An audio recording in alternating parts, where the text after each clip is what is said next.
പല ആളുകളും എന്നോട് ചോദിച്ചു, നിങ്ങൾ എന്തുകൊണ്ടാണ് BJP വിട്ടിട്ട് CPM-ൽ പോകാതിരുന്നത്? കാരണം രാജ്യത്ത് അധികാരത്തിലുള്ള ഒരു വലിയ രാഷ്ട്രീയ പാർട്ടിയിൽ നിന്ന് ഇറങ്ങിപ്പോരുമ്പോ സ്വാഭാവികമായിട്ടും സംസ്ഥാനത്തെങ്കിലും അധികാരത്തിലുള്ള ഒരു പാർട്ടിയിൽ പോകുന്നതാണല്ലോ അതിന്റെ ലാഭം എന്ന് പറയുന്നത്. ഞാൻ അവരോട് പറഞ്ഞ മറുപടി എന്ന് പറയുന്നത്, എനിക്ക് വേണ്ടത് തൃശൂർ സെൻട്രൽ ജയിലിൽ നിന്ന് കണ്ണൂർ സെൻട്രൽ ജയിലിലേക്കുള്ള ഒരു സ്ഥലം മാറ്റമല്ല. കാരണം ഇന്നാട്ടിലെ എല്ലാ മനുഷ്യർക്കും മതേതര സർട്ടിഫിക്കറ്റ് അച്ചടിച്ചു കൊടുക്കുന്നത് AKG സെന്റർ എന്നാണല്ലോ. അതുകൊണ്ട് തന്നെ പ്രിയപ്പെട്ടവരെ, CPM-ഉം BJP-യും തമ്മിൽ ഒരു വ്യത്യാസവും ഇല്ല എന്ന് ഏറ്റവും നന്നായിട്ട് അറിയുന്നയാളാണ് ഞാൻ. ഓരോ തെരഞ്ഞെടുപ്പിലും ഇവിടെ CPM ജയിക്കണമെന്ന് CPM-നേക്കാൾ കൂടുതൽ ആഗ്രഹിക്കുന്നത് BJP-യാണ്. ഒരു സംശയവും തർക്കവും വേണ്ട. ഞാൻ ചെയ്യാത്ത കുറ്റമൊന്നുമില്ല. എന്നെ കുറിച്ച് 2 പത്രങ്ങളിലാണ് CPM പരസ്യം കൊടുത്തത്, ലക്ഷക്കണക്കിന് റുപ്യ ചെലവാക്കി. ഞാൻ മറ്റേ സലീം കുമാറിന്റെ സിനിമയിലെ മായാവി സിനിമയിലെ സലീം കുമാറിന്റെ അവസ്ഥയിലായി. ഇതിപ്പോ എനിക്ക് ഭ്രാന്തായതാണ്, നാട്ടുകാർക്ക് മൊത്തം ഭ്രാന്തായതാണെന്നുള്ള അവസ്ഥയിലായി പോയി. എന്നെ കുറിച്ച് എന്നെ കുറിച്ച് 2 പത്രങ്ങളിൽ ഫുൾ പേജ് പരസ്യമാണ്. മനുഷ്യരെ കൊല്ലുന്ന കാര്യമാണോ ഒരു രാഷ്ട്രീയ പാർട്ടിയുടെ ഓഫീസിലെ മിനിറ്റ്സ് ബുക്കിൽ രേഖപ്പെടുത്തേണ്ടത്? CPM-ഉം RSS-ഉം തമ്മിൽ ഈ അക്രമ രാഷ്ട്രീയത്തിന്റെ കാര്യത്തിൽ എന്ത് വ്യത്യാസമുള്ളത്? ആ മിനിറ്റ്സ് ബുക്ക് പിടിച്ചെടുത്തപ്പോ CBI സംഘം ഞെട്ടിപ്പോവുകയാണ് ചെയ്തത്. ഇത്ര പരസ്യമായി കമ്മിറ്റി കൂടി 2 ചെറുപ്പക്കാരെ കൊലപ്പെടുത്താൻ തീരുമാനിക്കുക മാത്രമല്ല, കൊലപ്പെടുത്തിയതിനു ശേഷം കൊലയാളികളെ ആര് സംരക്ഷിക്കണം, അവർക്ക് എത്ര സംഖ്യ വെച്ച് കൊടുക്കണം, ഇതെല്ലാം മിനിറ്റ്സ് ബുക്കിൽ രേഖപ്പെടുത്തി കൊല ചെയ്യുന്ന ഒരു രാഷ്ട്രീയ പ്രസ്ഥാനം. ഈ CPM രാഷ്ട്രീയ പ്രസ്ഥാനമാണോ അതോ തീവ്രവാദ സംഘടനയാണോ എന്ന് ഈ നാട്ടിലെ ജനങ്ങൾക്ക് സംശയിച്ചാൽ അവരെ കുറ്റം പറയാൻ പറ്റുമോ? കോൺഗ്രസിന്റെ ഒരു യോഗത്തിലെ മിനിറ്റ്സ് ബുക്കിൽ രാഷ്ട്രീയ എതിരാളികളെ കൊലപ്പെടുത്തുന്ന കാര്യം രേഖപ്പെടുത്തി വെക്കുക, എന്നിട്ട് അത് കൈയടിച്ച് പാസ്സാക്കുക എന്നുള്ളതൊക്കെ നമുക്ക് ചിന്തിക്കാൻ പറ്റുമോ? പ്രവർത്തന രംഗത്ത് സജീവമായി എന്നുള്ളതാണ് ഷുഹൈബ് ചെയ്ത കുറ്റം.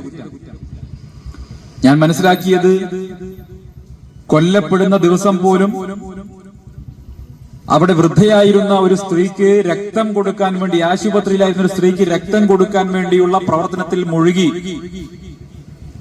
തിരികെ വരുന്ന വഴിക്കാണ് CPM-ന്റെ ഗുണ്ടാ സംഘം, കൊട്ടേഷൻ സംഘം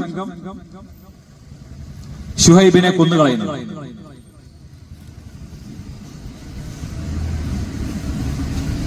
ഷുഹൈബാണെങ്കിലും കൃപേഷ് ആണെങ്കിലും ശരത്ലാലാണെങ്കിലും അവരാരും തന്നെ ഏതെങ്കിലും തരത്തിൽ ഏതെങ്കിലും ക്രിമിനൽ പ്രവർത്തനത്തിന്റെ ഭാഗമായി CPM-ന്റെ ഏതെങ്കിലും പ്രവർത്തകരെ ആക്രമിക്കുകയോ അവരെ എതിരിടുകയോ ചെയ്യുന്ന സ്വഭാവത്തിലുള്ള രാഷ്ട്രീയ പ്രവർത്തനം നടത്തിയവരല്ല. അവർ ജനങ്ങൾക്കിടയിൽ പ്രവർത്തിച്ചവരാണ്. ഏറ്റവും സമാധാനപരമായ രീതിയിൽ രാഷ്ട്രീയ പ്രവർത്തനം നടത്തിയവരാണ്.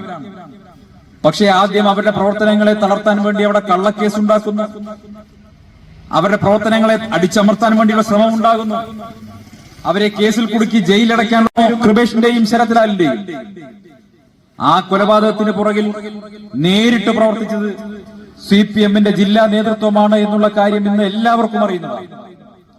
ആ ജില്ലാ നേതൃത്വത്തെ സംരക്ഷിക്കാൻ വേണ്ടി സംസ്ഥാന ഖജനാവിൽ നിന്ന് ലക്ഷക്കണക്കിന് കോടിക്കണക്കിന് രൂപ ചെലവാക്കി സുപ്രീം കോടതി വക്കീലന്മാരെ കൊണ്ടുവന്ന് വാദിക്കുന്ന നെറികെട്ട കാഴ്ചയും കേരളം കാണേണ്ടി വന്നു. ഞാൻ എന്റെ ശബ്ദം ശ്രവിക്കുന്ന CPM-കാരോട് ചോദിക്കുകയാണ്,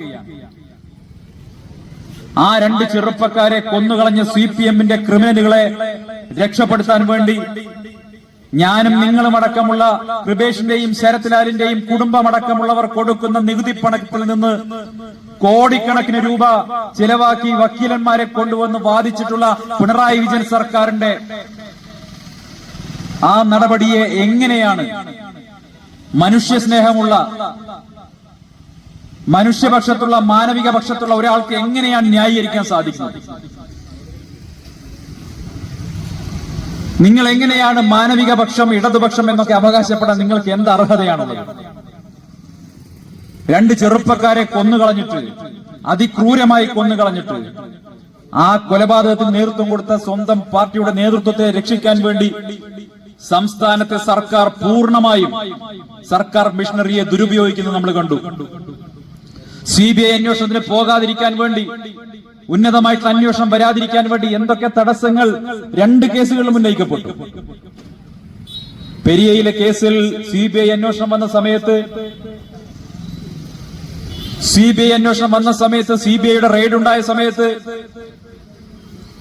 എന്നോടൊരു CBI ഉദ്യോഗസ്ഥൻ പറഞ്ഞ കാര്യം,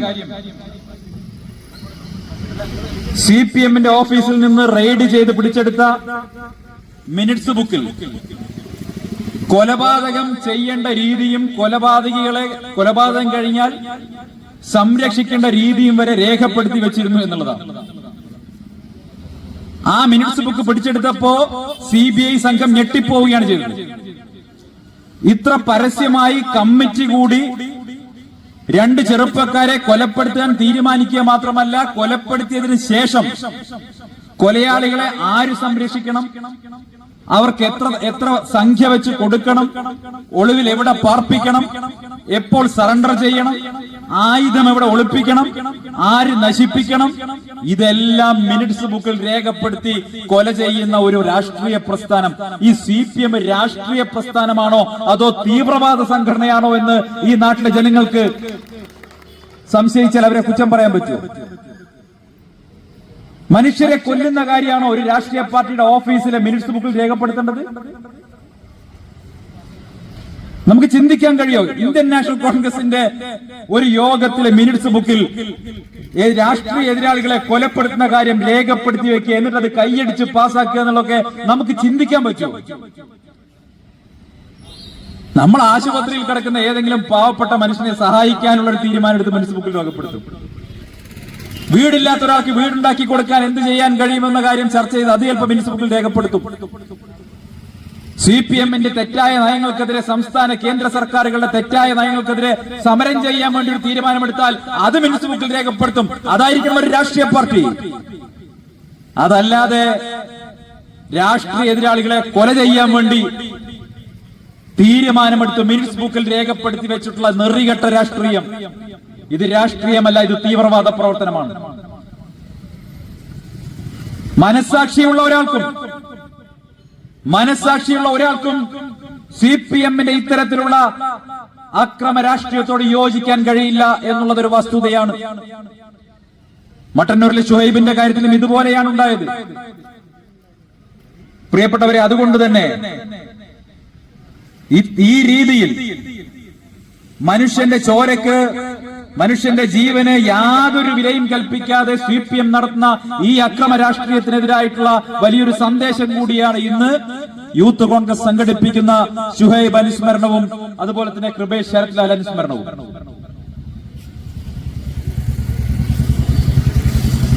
CPM-ഉം RSS-ഉം തമ്മിൽ ഈ അക്രമ രാഷ്ട്രീയത്തിന്റെ കാര്യത്തിൽ എന്ത് വ്യത്യാസമുള്ളത്? പല ആളുകളും എന്നോട് ചോദിച്ചു, നിങ്ങൾ എന്തുകൊണ്ടാണ് BJP വിട്ടിട്ട് CPM-ൽ പോകാതിരുന്നത്? കാരണം രാജ്യത്ത് അധികാരത്തിലുള്ള ഒരു വലിയ രാഷ്ട്രീയ പാർട്ടിയിൽ നിന്ന് ഇറങ്ങിപ്പോരുമ്പോ സ്വാഭാവികമായിട്ടും സംസ്ഥാനത്തെങ്കിലും അധികാരത്തിലുള്ള ഒരു പാർട്ടിയിൽ പോകുന്നതാണല്ലോ അതിന്റെ ലാഭം എന്ന് പറയുന്നത്. 10 വർഷമായി കേന്ദ്രത്തിൽ അധികാരത്തിലില്ല, 9 വർഷത്തോളമായി കേരളത്തിൽ അധികാരത്തിലില്ല. അങ്ങനെ അധികാരമില്ലാത്ത ഒരു രാഷ്ട്രീയ പാർട്ടിയായിട്ടുള്ള ഇന്ത്യൻ നാഷണൽ കോൺഗ്രസിലേക്ക് എന്തിനാണ് നിങ്ങൾ പോയത് എന്ന് പല ആളുകളും എന്നോട് ചോദിച്ചു. നിങ്ങൾക്ക് CPM-ൽ പോകാമായിരുന്നില്ലേ എന്ന് ചോദിച്ചു. ഞാൻ അവരോട് പറഞ്ഞ മറുപടി എന്ന് പറയുന്നത്, എനിക്ക് വേണ്ടത് തൃശൂർ സെൻട്രൽ ജയിലിൽ നിന്ന് കണ്ണൂർ സെൻട്രൽ ജയിലിലേക്കുള്ള ഒരു സ്ഥലം മാറ്റമല്ല.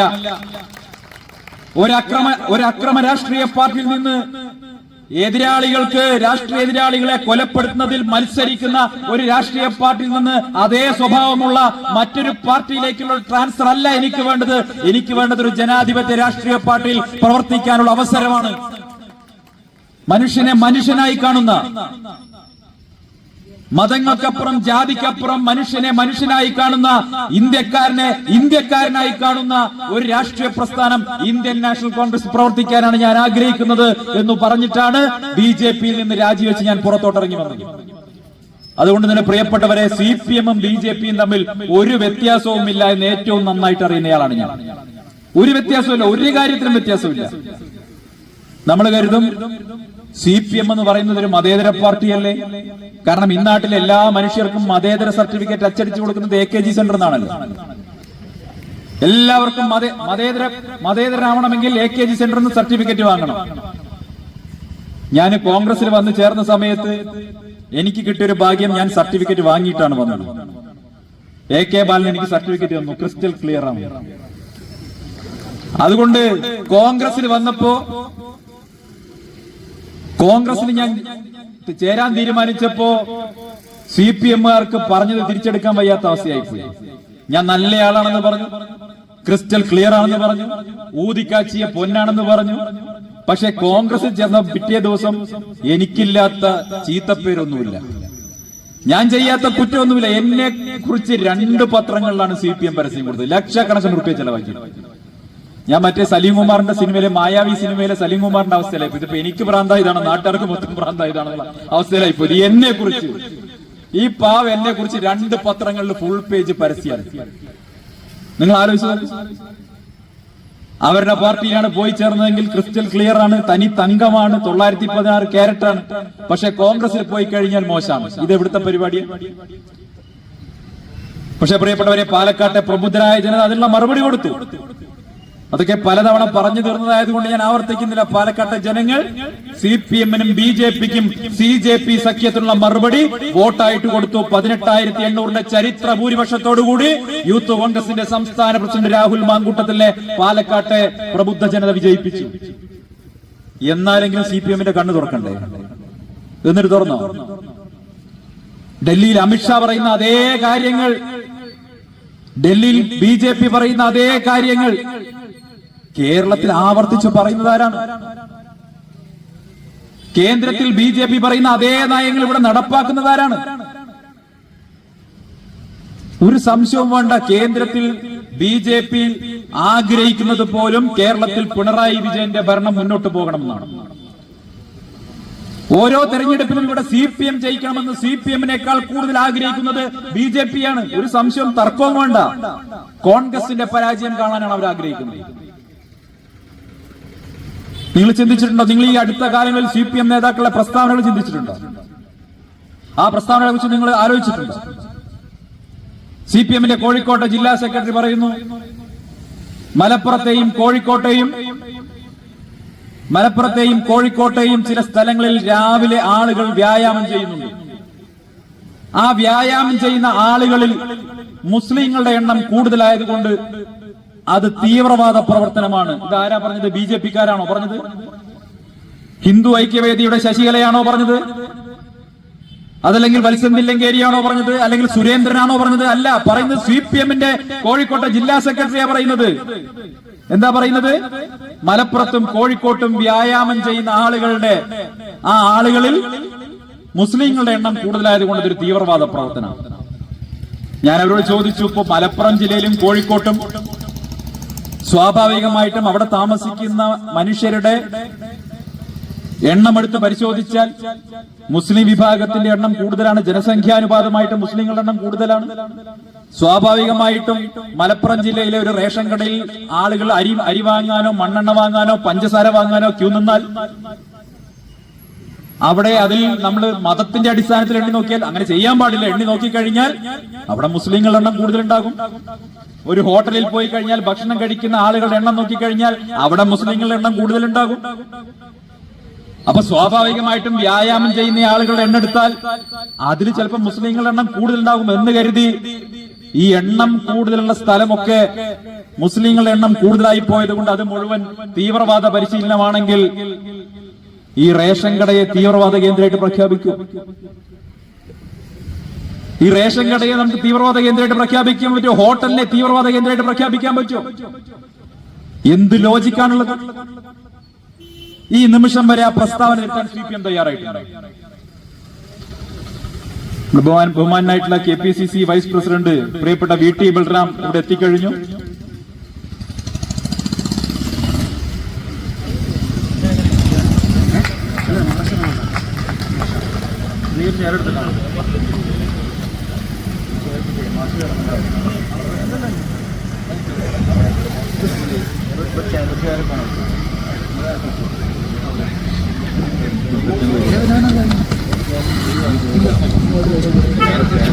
മറ്റൊരു പ്രസ്താവന എന്താ ഉണ്ടായത്? CPM-ന്റെ സംസ്ഥാന തലത്തിൽ തന്നെ പ്രമുഖനായിട്ടുള്ള നേതാവ് വിജയരാഘവൻ പറയുന്നു, വയനാട്ടിൽ പ്രിയങ്ക ഗാന്ധിയുടെ വിജയത്തിന് പുറകിൽ തീവ്രവാദ ശക്തികളായിരുന്നു, വർഗീയമായിട്ടുള്ള പോളറൈസേഷൻ ആയിരുന്നു. 4 ലക്ഷത്തിൽ ചിലാനും വോട്ടിനാണ് വയനാട്ടിൽ പ്രിയങ്ക ഗാന്ധി ജയിക്കുന്നത്. 4 ലക്ഷത്തിൽ ചിലാനും വോട്ടിന്റെ ഭൂരിപക്ഷത്തിൽ. വയനാട്ടിലെ ജനങ്ങളെ മുഴുവൻ തീവ്രവാദികളായിട്ടാണോ CPM കാണുന്നത്, വിജയരാഘവൻ കാണുന്നത്?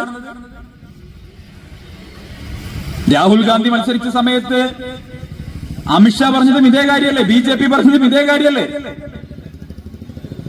അന്ന് അമിത്ഷാ പറഞ്ഞത് കേരളത്തിൽ ഞാനും പറഞ്ഞിരുന്നു. രാഹുൽ ഗാന്ധിയുടെ വിജയത്തിന് പുറകിൽ പച്ചക്കൊടിയാണ് അല്ലെ, രാഹുൽ ഗാന്ധി UP യിൽ നിന്ന് പോകുന്നത് മുസ്ലിം വോട്ടിന് വേണ്ടി വന്നതാണ്, ഇങ്ങനെയൊക്കെ പറഞ്ഞിരുന്നു. അന്ന് അമിത്ഷാ പറഞ്ഞ അതേ കാര്യം ഇപ്പൊ കേരളത്തിൽ ആവർത്തിക്കുന്നത് വിജയരാഘവനല്ലേ? ഇവരെ രണ്ടുപേരെയും കണ്ടാല് തിരിച്ചറിയാൻ പറ്റാത്ത രീതിയിലുള്ള സാഹോദര്യം ഇവർക്കിടയിലുണ്ട്. ഇവർക്കിടയിൽ നല്ല സാഹോദര്യമുണ്ട്. മറ്റേ സിനിമയിൽ പറയുന്ന പോലെ ഒരു അമ്മ പറ്റ അളിയന്മാരെ പോലെയാണ് ഇപ്പൊ CPM ഉം BJP. കണ്ടാൽ തിരിച്ചറിയാൻ പാടാണ്. ഇവർക്കിടയിലുള്ള അന്തർധാര വളരെ സജീവമാണ്. കേരളത്തിൽ CPM BJPക്ക് പറയാൻ പറ്റാത്ത വർഗീയത, BJPക്ക് പോലും പറയാൻ പറ്റാത്ത വർഗീയത CPM-നെ കൊണ്ട് പറയിപ്പിക്കുന്നു. ആ കൊട്ടേഷൻ പണി CPM എടുക്കും. അതാണ് പാലക്കാട് കണ്ടത്. പ്രിയപ്പെട്ടവരെ, ഈ രീതിയിൽ കേരളത്തെ വർഗീയമായി വിഭജിക്കാനും ജനങ്ങൾക്കിടയിൽ വിഭജനമുണ്ടാക്കാനും വിദ്വേഷ രാഷ്ട്രീയം ഇളക്കിവിടാനും വേണ്ടി BJPയേക്കാൾ നന്നായി CPM പ്രവർത്തിച്ചുകൊണ്ടിരിക്കുന്ന ഈ കാലത്ത് രാജ്യത്ത് മതനിരപേക്ഷ ശക്തികളെ, മതനിരപേക്ഷ കാഴ്ചപ്പാടുള്ളവരെ ശക്തിപ്പെടുത്തുക എന്നുള്ളതാണ് ഓരോ രാജ്യസ്നേഹിയുടെയും കടമ എന്ന ഉറച്ച ബോധ്യമുള്ളത് കൊണ്ട് തന്നെയാണ് ഇന്ത്യൻ നാഷണൽ കോൺഗ്രസിന്റെ ഭാഗമാകാൻ വേണ്ടി ഞാൻ തീരുമാനിച്ചത്. ഇവിടെ ഞാനും പ്രിയപ്പെട്ട VT ബൽറാമും തമ്മിലൊക്കെ എത്രയോ തവണ സാമൂഹ്യ മാധ്യമങ്ങളിൽ ഏറ്റുമുട്ടിയിട്ടുണ്ട്. ഒരു 10-15 വർഷക്കാലങ്ങളായിട്ടുണ്ടാവും തുടർച്ചയായിട്ട് അദ്ദേഹത്തിന്റെ നിലപാടുകളെ നിശിതമായി വിമർശിച്ചിരുന്നയാളാണ് ഞാൻ. അദ്ദേഹം എന്നെയും വിമർശിക്കുമായിരുന്നു, പക്ഷെ ആരോഗ്യകരമായിട്ടുള്ള വിമർശനമായിരുന്നു. പക്ഷെ ഇന്ന് ഞാൻ എന്റെ നിലപാടുകളെ തിരുത്തിക്കൊണ്ട് VT ബൽറാമിന്റെ നിലപാടുകളെ ഏറ്റെടുത്തുകൊണ്ട് മൂവർണ്ണക്കൊടിയും പിടിച്ചുകൊണ്ട് കോൺഗ്രസിന്റെ ഭാഗമായി തീർന്നിരിക്കുകയാണ്. ഞാൻ പലപ്പോഴും പറഞ്ഞിട്ടുണ്ട്, നമ്മൾ ഏതെങ്കിലും ഒരു പ്രതലത്തിൽ നിന്നൊരു കാഴ്ച കാണുന്ന സമയത്ത് നമുക്ക് ഏത് ഭാഗത്താണ് നോക്കുന്നത്, നമ്മൾ കാണുന്ന ആ കാഴ്ചയുടെ ആ ഭാഗം മാത്രമാണ് നമുക്ക് ദൃഷ്ടിഗോചരമാകുന്നത്. മറുവശത്ത് പോയി ആ കാഴ്ചയെ മറ്റൊരു പ്രതലത്തിൽ നിന്ന് വീക്ഷിക്കുമ്പോഴാണ് നമ്മൾ നേരത്തെ കണ്ടതല്ല മറ്റു ചില വശങ്ങൾ കൂടി ആ കാഴ്ചയ്ക്കുണ്ട് എന്ന് നമുക്ക് ബോധ്യം വരുന്നു. ഇപ്പൊ ഞാൻ ആ തിരിച്ചറിവിലാണുള്ളത്. നേരത്തെ ഇന്ത്യൻ നാഷണൽ കോൺഗ്രസിനെയും കോൺഗ്രസിന്റെ രാഷ്ട്രീയ നിലപാടുകളെയും നിശിതമായി വിമർശിക്കുമ്പോൾ ഞാൻ നോക്കിക്കണ്ടിരുന്നത് സംഘപരിവാറിന്റെ പരിപ്രേക്ഷ്യത്തിൽ നിന്നായിരുന്നെങ്കിൽ ഇന്ന് പ്രിയപ്പെട്ടവരെ ഒരു മതനിരപേക്ഷ നിലപാടിൽ നിന്നുകൊണ്ട് പുതുതായി അതിനെ നോക്കിക്കാണുന്ന സമയത്ത് ഞാൻ നേരത്തെ സ്വീകരിച്ച നിലപാടുകൾ പലതും തെറ്റായിരുന്നു എന്ന ഉറച്ച ബോധ്യം എനിക്ക് വന്നിട്ടുണ്ട്. സംഘപരിവാർ നേരത്തെ ഉയർത്തിയിരുന്ന പ്രധാനപ്പെട്ട ചില വാദങ്ങൾ ഈ അടുത്ത ദിവസം ഞാൻ സാമൂഹ്യ മാധ്യമങ്ങൾ പങ്കുവച്ചു. ഞാനടക്കമുള്ളവർ ആവർത്തിച്ചു പറഞ്ഞാണ് ഈ പ്രദേശത്തെ കുറിച്ചുള്ള കാര്യം. അന്നത്തെ എന്റെ സംസ്ഥാന പ്രസിഡന്റ് സുരേന്ദ്രൻ ആവർത്തിച്ച് പറയുന്ന കാര്യമാണ്, തിരൂര് തുഞ്ചംപറമ്പിൽ മലയാള ഭാഷാപിതാവിന്റെ പ്രതിമ വയ്ക്കാൻ മലപ്പുറത്ത് സമ്മതിക്കുന്നില്ല.